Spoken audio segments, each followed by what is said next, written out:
அன்பர்களுக்கும் அடியனின் வாழ்த்துக்கள். இன்று நம்ம பார்க்க போகிறது பார்த்திங்கன்னா பங்குனி மாதம். பங்குனி மாதத்தின் சிறப்புகள்லாம் ஃபஸ்ட்டு என்னன்னு சொல்லிட்டு பார்த்துருவோம். பங்குனி மாதம்னா பார்த்திங்கன்னா நம்ம தமிழ் ஆண்டு, சரிங்களா, தமிழ் ஆண்டோட கடைசி ஒரு மாதம்னு சொல்லலாம். அடுத்து பார்த்திங்கன்னா அடுத்து ஒரு புது வருட பிறப்புக்காக நம்ம காத்துட்ருக்கோம்னு சொல்லலாம். இந்த வருட முடிவில் எப்படிலாம் இருக்க பொழுது நம்ம 12 ராசிகளுக்கும் இந்த ராசிகளுக்கு என்னென்ன விஷயங்கள் செய்யணும் அப்படின்ற விஷயத்தை பார்ப்போம். மேலும் பார்த்திங்கன்னா இந்த பங்குனி மாதத்தில் சிறப்பான விஷயங்கள் நிறைய இருக்குது. நிறைய பேர் திருமணத்துக்காகலாம் காத்துட்டு இருந்திருப்பீங்க. ஏன்னா தை பிறந்தால் வழி பிறக்கும் சொல்லியிருப்பாங்க. அது தையில் வழி பிறந்து நிறைய பேர் திருமணத்துக்கு காத்து கொண்டிருப்பீங்க. உங்களுக்கு எல்லாருக்கும் பார்த்தீங்கன்னா திருமணம் இந்த காலகட்டத்தில் செய்யலாமான்னு கேட்டீங்கன்னா கண்டிப்பாக செய்யலாம். ஏன் அப்படின்னு பார்த்தீங்கன்னா இந்த பங்குனி மாதத்தில் பல தெய்வங்களுக்கு திருமண காலம் நடந்திருக்கு, சரிங்களா. நிறைய திருமணங்கள், இப்போ சிவன் பார்வதியும் இருக்கட்டும், அப்புறம் முருகர் தெய்வானை இருக்கட்டும். ஸோ இது போல் நிறைய விஷயங்கள் எல்லாம் பார்த்தீங்கன்னா அந்த திருமணங்கள் அதிகமாக நடந்துட்டுருக்கு. இதில் பங்குனி உத்திரம் என்ற சிறப்பான ஒரு விஷயமும் இருக்குது. அதை பற்றி நம்ம தெளிவாக பார்ப்போம். பங்குனி உத்திரம் பார்த்தீங்கன்னா ஏப்ரல் 1ஆம் தேதி இந்த பங்குனி உத்திரம் வருது. அந்த பௌர்ணமியின் சிறப்புகள் எல்லா மாதத்துலையும் அந்த பௌர்ணமி வரும்போது ஒரு சிறப்பான விஷயங்கள் இருக்குது. இந்த உத்திர நட்சத்திரம் அந்த பௌர்ணமி திதியில் வரும்போது பார்த்தீங்கன்னா அன்னைக்கு தான் சிவபெருமானுக்கும் பார்வதி தாயாருக்கும் திருமணம் நடந்திருக்குன்னு சொல்லலாம். மேலும் பார்த்தீங்கன்னா நம்ம வள்ளி தெய்வானை, ஸோ தெய்வானை 2 ஒய்ஃப் இருப்பாங்க முருகருக்கு. அதில் தெய்வானியை கரம் பிடித்த தினம் முருகர் என்னைக்குன்னு பார்த்தீங்கன்னா இந்த பங்குனி உத்திர தினத்தில் தான்.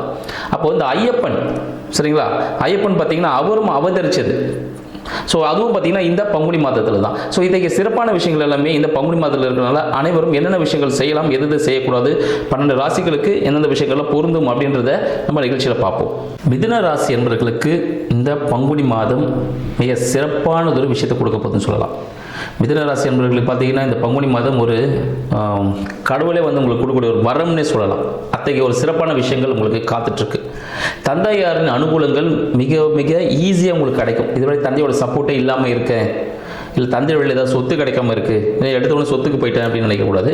மிதுன ராசி என்பவர்களுக்கு எப்படி இருக்குன்னு பார்த்தீங்கன்னா தானாகவே அதான் பழம் நழுவி பாலில் விழுந்துன்னு சொல்லுவாங்க பாருங்கள், அது போல் ஒரு விஷயமா தான். ஸோ நீங்கள் தொட்ட விஷயங்கள் அனைத்தும் தொடங்கக்கூடிய ஒரு மாதமாக இந்த பங்குனி மாதம் விளங்க போகுதுன்னு சொல்லலாம். ஏன்னா உங்களோட இந்த மாதத்தில் ஆன்மீக அழைப்புகள் நிறைய வருவதற்கான வாய்ப்புகள், முக்கியமாக முருகன் கோவில், முருகன் சார்ந்த விஷயங்கள், இல்லை பார்த்தீங்கன்னா நரசிம்மர், பிரத்யங்கரா தேவி, இது போல சார்ந்த விஷயங்கள், இல்லை பெருமாள் சார்ந்த விஷயங்கள் உங்களுக்கு தேடி வீட்டுக்கு வருவதற்கான வாய்ப்பு உண்டு. ஏதாவது ஒரு பொருள் வரும், இல்லை ஒரு பத்திரிக்கையாவது வரும், அட்லீஸ்ட் அந்த கோவிலுக்கு போகலான்னு உங்களை கூப்பிடுவாங்க. இந்த அழைப்பு கண்டிப்பாக மிதுன ராசி என்பவர்களுக்கு இந்த பங்குனி மாதத்தில் கண்டிப்பாக நடக்கும், சரிங்களா. அப்போ என்ன விஷயம், ஒரு பாக்கியமான விஷயமும் உங்களுக்கு காத்துட்டு இருக்குல்ல, அப்போ எந்த ஒரு ஜாக்பாட்னு பாருங்கள் உங்களுக்கு. அது பார்த்தீங்கன்னா இந்த மிதுன ராசி என்பவர்களுக்கு யாரெல்லாம் படிப்புக்காக இந்த வாட்டி எக்ஸாம்ஸ் எழுத போகிறீங்களோ கொஞ்சம் கவனமாக இருக்கணும். கண்டிப்பாக கொஞ்சம் லேசியாக இருப்பாங்க, லைட்டாக சரி நாளைக்கு படிச்சுக்கலாம், சரி இப்போ தூங்கலாம், கொஞ்சம் ரொம்ப டயர்டாக இருக்கே அப்படின்னு, இல்லை எவ்வளோ படித்தாலும் மறந்து போதே அப்படின்னு சொல்லிட்டு நிறைய விஷயங்கள் இருக்கும். அதிகாலையில் எழுந்து படிப்பது மிதுன ராசி என்பவர்களுக்கு இந்த காலத்தில் ஒரு முக்கிய அறிவுரையாக வச்சுங்க. அதிகாலையில் கொஞ்சம் எழுந்து படிச்சிங்கன்னா அது எல்லாமே உங்களுக்கு மைண்டில் அப்படியே நிற்கும். அனைத்து நண்பர்களுக்குமே நம்ம மிதுன ராசி நண்பர்களுக்கு இந்த காலகட்டத்தில் கொஞ்சம் படிப்பில் கவனம் அதிகம் தேவை, சரிங்களா.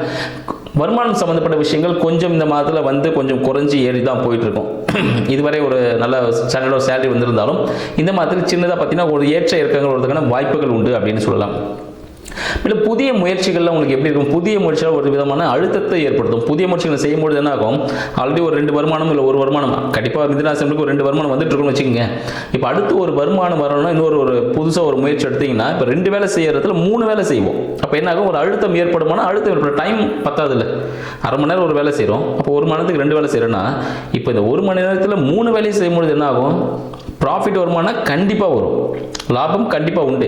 ஆனால் இதற்கான வேலை சார்ந்த விஷயத்தில் ஒரு விதமான புதிய முயற்சிகள் அழுத்தம் ஏற்படும். நீங்களே உங்களை ப்ரெஷர் பண்ணிக்கிற மாதிரி ஒரு ஃபீல் இருக்கும்.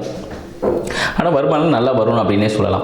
மேலும் பார்த்தீங்கன்னா உங்களோட வீடு சார்ந்த விஷயங்களில் ஏதாவது ஒரு பெயிண்டிங் ஒர்க் இருந்துச்சுன்னா அதில் கொஞ்சம் பண்ணிவிடுங்க. வண்டி வாகனங்களில் சிறிய பழுதுகள் ஏற்படுவதற்கான வாய்ப்புகள் உண்டு, சரிங்களா. இந்த ஆயில் மாத்திரம் மாற்றிடுங்க. அந்த ஒயர் கனெக்ஷன்ஸ் ஏதாவது கட் ஆகிறதுக்கான வாய்ப்புகள் உண்டு. வண்டி வாகனத்தை ரெடி பண்ணி வச்சுட்டு எங்கேயாவது ட்ராவல் பண்ண போங்க. ஏன்னா போகிற வழியில் கண்டிப்பாக வண்டி ஆஃப் ஆகிறதுக்கான சான்சஸ் நிறைய உண்டு. கார் வச்சிருந்தாலும் சரி, பைக் வச்சிருந்தாலும் சரி, இல்லை ஏதாவது பெரிய வாகனங்கள் வச்சிருந்தாலும் இந்த விஷயங்கள் நடப்பதற்கான வாய்ப்புகள் உண்டு. டிராவல் ஏஜென்சிஸ் யாராவது நடத்திட்டு இருக்கீங்கன்னா கண்டிப்பாக வண்டிக்கான விஷயங்கள் என்னென்ன டாக்குமெண்ட் வேணுமோ அது எல்லாமே ரெடி பண்ணி வச்சிருங்க. அதுக்கான விஷயங்கள் எல்லாம் செக் பண்ணி பார்த்துட்டு அதுக்கப்புறமா டிராவல்ஸ் நீங்கள் நடத்துறது ரொம்ப சிறப்பான ஒரு பலனை கொடுக்கும்னு சொல்லலாம். தாயாரின் உடல்நிலை சார்ந்த விஷயங்கள் இல்லை தாயாரின் சொத்துக்கள் சார்ந்த விஷயங்கள் உங்களுக்கு அனுகூலமாக இந்த காலகட்டத்தில் வரும். சரிங்களா? எல்லாமே உங்களுக்கு சக்ஸஸ் கிடைக்கிற வாய்ப்புகள் உண்டு. சின்ன சின்ன உடல் உபாதைகள் ஏற்படுவதற்கான வாய்ப்புகளும் உண்டு. அது ஒன்றும் இல்லை, சும்மா லைட்டாக இந்த காலத்தில் ஏன்னா அந்த கிளைமேட் சேஞ்சஸ்னால வரதுக்கான வாய்ப்புகள் தான். அதனால ஒரு பிரச்சனைகள். குழந்தைக்காக இயங்கிக் கொண்டிருக்கக்கூடிய மிதுன ராசி அன்பர்களுக்கு இந்த காலகட்டம் கொஞ்சம் ஸ்லோவாக போயிட்டு இருக்கும். இன்கேஸ் மருத்துவ உதவிகள் தேவைப்படுச்சுன்னா செக் பண்ணிக்கோங்க. கொஞ்சம் மருத்துவ உதவியோடு குழந்தை பேர் ஏற்பதற்கான வாய்ப்புகள் உண்டு. அதில் சின்ன ஒரு ப்ரெஷராக இருக்கும், பட் டோன்ட் ஃபீல், ஓகேங்களா? அது உங்களுக்கு சக்ஸஸை கொடுக்கும் அப்படின்னு சொல்லலாம். திருமணத்திற்காக காத்துட்டு இருக்கக்கூடிய நம்ம மிதுன ராசி அன்பர்களுக்கு வரன்கள் தங்களை தேடி வருவதற்கான ஒரு வாய்ப்புன்னு சொல்லலாம். வரன்கள் இதுவரை நீங்கள் போட்டீங்கன்னா அப்ளை பண்ணி வச்சிருந்தாலும் நீங்கள் வீட்டில் சும்மாவே இருந்தாலும் தானவே வருவாங்க. உங்கள் வீட்டில் பொண்ணு இருக்காமே கல்யாணம் பண்ணலான்னு சொல்லிட்டு கேட்குறாங்க, பையன் இருக்காருமே கல்யாணம் பண்ணலாமா அப்படின்னு வரன்கள் தானாக வருவதற்கான வாய்ப்புகள் உண்டுன்னு சொல்லலாம். மேலும் மிதுன ராசி அன்பர்களுக்கு இந்த காதல் சம்பந்தப்பட்ட விஷயங்கள் வெற்றியை தருவதற்கான வாய்ப்புகள் உண்டு. காதல் திருமணங்கள் நடப்பதற்கான வாய்ப்புகள் இந்த காலகட்டத்தில் அதிகம். மேக்ஸிமம் பார்த்தீங்கன்னா நீங்கள் வேலை செய்கிற இடத்துல தான் இருப்பாங்க, வேலை செய்து பக்கத்து வீடாக கூட இருக்கலாம் மேபி. அதுபோல் இடங்களில் தான் உங்களுக்கான திருமண வாய்ப்புகள் அமைவதற்கான வாய்ப்பு மிக மிக அதிகம் மிதுன ராசி அன்பர்கள் இந்த காலகட்டத்தில். ஏதாவது கோர்ட்டு கேஸ் வழக்குகள் இல்லை அறுவை சிகிச்சை சார்ந்த விஷயங்கள், சரிங்களா, வீடு இடித்து கட்டக்கூடியது, இது போல அமைப்புகள் எதுனா இருந்துச்சுன்னா இந்த காலகட்டத்தில் நீங்கள் துவங்கலாம். பட் பார்த்தீங்கன்னா இந்த பங்குனி மாதத்தில் புதிதாக வீடு கட்டக்கூடாது. பழைய வீடு ஆல்ட்ரேஷன் ஒர்க்லாம் நீங்கள் பண்ணிக்கலாம். அதெல்லாம் நீங்கள் பண்ணும்போது அது சக்ஸஸ் கொடுப்பதற்கான வாய்ப்புகள் அதிகமாக இருக்குது. தந்தை சார்ந்த விஷயங்களில் உங்களுக்கு இப்பொழுது சிறிய உதவிகள் கிடைக்கும். தந்தை சார்ந்த விஷயத்தில் ஏதாவது ஹெல்ப்லாம் வந்து அப்பா மூலியமாகவோ இல்லை பெரியப்பா மூலியமாகவோ, அப்பா ஸ்தானத்தில் இருக்கிறார் பாருங்க, ஸோ அவர்கள் மூலியமாகவோ இல்லை உங்களோட வாழ்க்கை துணையின் தங்கை தம்பி, சரிங்களா, அவங்க இளையோர் மூலமாக உங்களுக்கு சில விஷயங்கள் பாசிட்டிவ் நடப்பதற்கான வாய்ப்புகள் அதிகமாக இருக்குது. தொழில் சார்ந்த விஷயங்களில் புதிய முதலீடுகளை செய்வதை இந்த காலகட்டத்தில் நீங்கள் தாராளமாக செய்யலாம். அது உங்களுக்கு அடுத்து ஒரு வளர்ச்சியை கொடுக்கும். ஏன்னா ஆல்ரெடி சொல்லியிருந்தேன் மிதுன ராசி என்பவர்களுக்கு ஒரு ப்ராஃபிட்டுக்கான நல்ல விஷயங்கள் நடந்துட்டு இருக்கு அப்படின்னு சொல்லிட்டு. மேலும் பார்த்தீங்கன்னா உங்களோட மூத்தவர்கள், சரிங்களா, மூத்த சொல்கிற அக்கா அண்ணன் யாராவது இருந்தாலும் சரிங்களா, அவர்கள் மூலமாகவும் உங்களுக்கு ரொம்ப நல்ல விஷயங்கள். அவங்களுக்கு ஏதாவது உதவிகள் நீங்கள் செய்யும் பொழுது மிதுன ராசி அன்பர்கள் உங்களோட மூத்தவர்களுக்கு ஏதாவது உதவிகள் செய்யும்போது, உங்களோட வயதில் மூத்தல் யாரை வேணாலும் இருக்கலாம், அண்ணா அக்கா வேற எந்த ரிலேஷனாக இருந்தாலும் சரி, அவங்களுக்கு நீங்கள் உதவிகள் செய்யும் பொழுது உங்களுக்கு அதே உதவி இரட்டிப்பாக வேறு ஒரு நபர் மூலமாக வந்து கிடைக்கும். அப்போ நல்ல விஷயம் தானே. நம்ம உதவி செஞ்ச முறையாச்சு, நம்மளுக்கு அது டபுளாக கிடைச்ச முறையாயிடுச்சு. மேலும் பெரிய முதலீடுகள் ஏதாவது செய்ய விரும்பக்கூடிய மிதுன ராசி அன்பர்களுக்கு இந்த காலகட்டம் ஒரு நல்ல ஒரு பாசிட்டிவான விஷயத்தை கொடுக்கும் சொல்லலாம். இரண்டாம் திருமணத்துக்காக காத்து கொண்டிருக்கக்கூடியவர்கள் இல்லை வெளிநாடு போகிறதுக்கான இன்ப சுற்றுலா போகிறதுக்கான இல்லை ஆன்மீக சுற்றுலா போவதற்காக இந்த காலகட்டம் பங்குனி மாதம் மிதுன ராசி அன்பர்களுக்கு ஒரு வெற்றி பாதையை கொடுக்க போகிறது.